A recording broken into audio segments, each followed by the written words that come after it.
Saya pernah mendengar cerita tentang manusia masuk surga dan neraka. Di antaranya kisah tentang wanita tunasusila pelacur yang masuk surga karena menolong seekor anjing. Kisah seorang yang masuk surga tapi belum pernah sholat dan sujud, orang masuk surga dan neraka karena seekor lalat.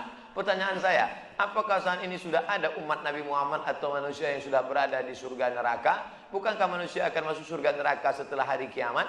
Kisah tentang seorang perempuan WTS membuka sepatunya, sepatu kulit, dimasukkannya ke dalam sumur, dituangkannya ke anjing yang menjulurkan lidah. Bukan umat Nabi Muhammad, tapi cerita tentang Bani Israel. Allah mengampunkan dia dan dia akan masuk surga. Apakah di surga itu sekarang sudah ada orang di dalamnya? Nabi Muhammad dulu masuk ke surga untuk apa? Meninjau-ninjau, menengok-nengok. Orang yang soleh meninggal, rohnya masuk ke dalam burung paruh warna hijau. Burung itu terbang ke sana kemari. Buka kitab Ar-Ruh, ditulis oleh Imam Ibnu Qayyim Al-Jauziyah. Bapak, ibu, adik-adik, kalau mau baca kitab tentang surga, neraka, alam barzah, dua kitab. Pertama At-Tazkirah Imam Al-Qurtubi, Ar-Ruh Imam Ibnu Qayyim Al-Jauziyah. Ada orang-orang dibawa singgah ke surga jalan-jalan. Ini pemukiman, real estate, rumah mewah. Nanti akan ditempati 1 Januari 2018. Tapi sebelum itu orang boleh jalan-jalan, nengok, survei-survei dulu. Makanya orang mati syahid wajahnya senyum. Kenapa orang mati syahid wajah senyum? Karena sebelum nyawanya keluar, malaikat sudah mengepakkan sayapnya. Di situ nampaknya kau akan mati, kau tinggal di lorong blok C nomor 15. Senyum dia. Nah, ini kita sekarang jangankan tempat surga, parkir pun payah. Apa hukumnya jika saya sholat sambil menutup mata agar sholat saya menjadi lebih khusyuk? Apakah ini tak boleh Pak Ustadz? Sebab dulu saya pernah tanya hal ini pada dosen agama, katanya ini tak boleh karena dianggap tak sopan pada Allah. Sementara jika mata saya terbuka, saya sulit untuk khusyuk. Adakah solusi untuk saya Pak Ustadz? Thanks. Ada gambar senyum. Titik 2. Sekarang saya mau menunjukkan beberapa riwayat sahabat Nabi itu sholatnya pejam mata atau buka mata. Jangan jawab. Nabi jadi imam, sahabat di belakang. Ketika sedang sholat, Nabi buka selopnya, sendalnya. Waktu itu Masjid Nabawi pasir. Nabi buka selopnya, semua sahabat yang ada di belakang membuka selop. Kira-kira sahabat di belakang pejam mata atau buka mata? Buka, karena kalau pejam mana dia tahu. Uqtulul aswadaini fi shalah. Bunuhlah dua yang hitam ketika kau sedang sholat. Allahu Akbar. Lewat dua yang hitam. Apa yang hitam itu? Kalajengking dengan ular. Bunuh.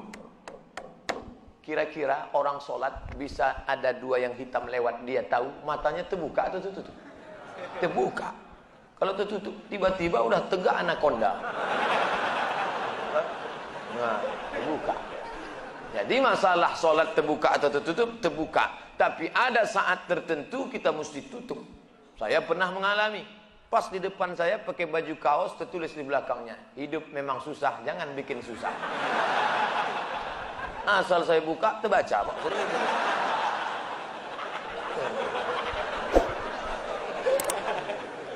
Jangan sholat ke masjid pakai baju bergambar-gambar, bertulis-tulis, pakai baju polos. Gambar. Sudahlah hari Jumat, besok terlambat datang ke tengah, tulis di belakang. Emang masalah buat lo? Kita bukan cerita sah tak sah, tapi efek pengaruhnya terhadap ibadah. Bagaimana pandangan Islam yang baik dalam mencari pendamping hidup seorang istri? 4 orang Pak Ustaz, sifatnya 4. Tungkahul mar'atu li arba'. Perempuan dinikahi karena 4. Apa yang pertama? 5 liha, karena kaya. Kenapa kau nikahi dia? Manalah Pak Ustaz, aku tengok cincinnya 3 biji. Kaya. Tak salah. Wali hasabiha. Kenapa kau nikahi dia? Keturunan Pak Ustaz, darah biru. Payah kemarin waktu cari donor darah, biru darah. Yang ketiga, wali jamaliha, karena cantiknya. Rambutnya bak mayang terurai, pipinya bak pauh dilayang, alisnya bak semut beriring, bibirnya ba'da 5 merekah. So sweet. Walidiniha, karena agamanya. Fazfar bidzatiddin, pandang karena agamanya. Kau nikahi karena sukunya. Berapa banyak orang melanggar pantangan suku, dipecat dari suku.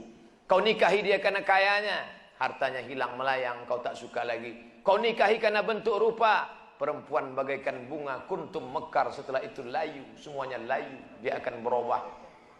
Nikahilah karena agamanya.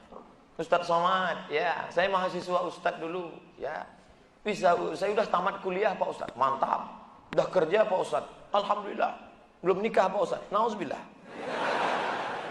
Bisa Ustadz carikan yang ada 4-4-nya Pak Ustadz. Kalau ada 4-4-nya ngapain untuk ente? Man talaba akhan bila aibin baqiya bila akhin. Siapa mencari kawan yang tak bercacat, seumur hidup tak akan berkawan. Menikah bukan mencari kesempurnaan, menikah menutupi segala kekurangan. Semenit setelah akad, mulailah kau nampak segala kekurangannya. Kurang cantik, kurang tinggi, kurang putih, kurang mancung, kurang.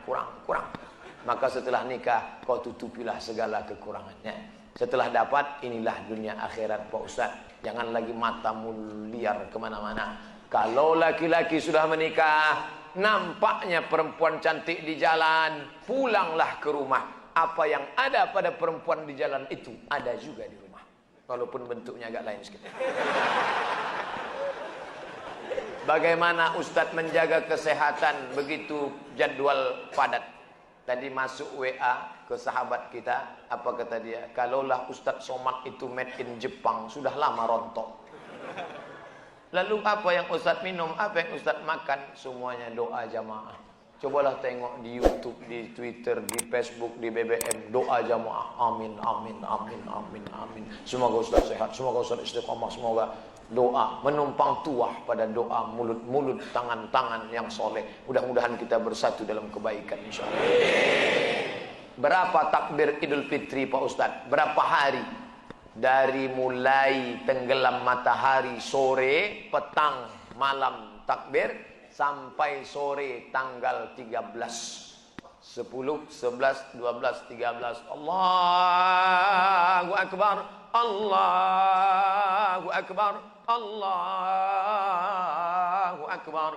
La ilaha illallah, wallahu akbar. Allahu Akbar, walillahil hamd. Sampai jam 2 malam suara tak serak-serak. Begitu ditengok, rupanya flash disk.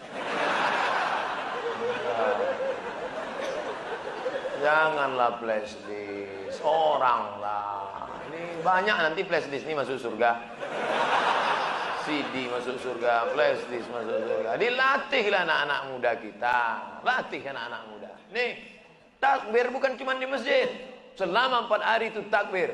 Anak-anak, ibu-ibu di rumah sambil masak opor, masak rendang, masak gulai kambing. Allahu Akbar, Allahu Akbar. La ilaha illallah. Garamnya kurang. Apa yang membuat Ustadz tetap istiqomah berdakwah dari masjid satu ke masjid lain? Bukankah Ustadz sudah ada tawaran TV swasta untuk mengajak Ustadz mengisi acara di salah satu stasiun TV yang kita semua sudah tahu kalau tampil di TV bayarannya besar. Ya mau saya harus ganteng. Masuk TV itu 2, ganteng betul atau buruk betul. Saya pula kan tidak pala buruk, tapi ganteng pun tidak juga. Pakaian itu harus begini, harus begitu. Nah, itu yang tak bisa. Tapi yang paling berat ini jadwal. Jadwal harus gini. Saya tak bisa jadwal. Saya sudah penuh sampai 2018 Idul Fitri. Saya sudah.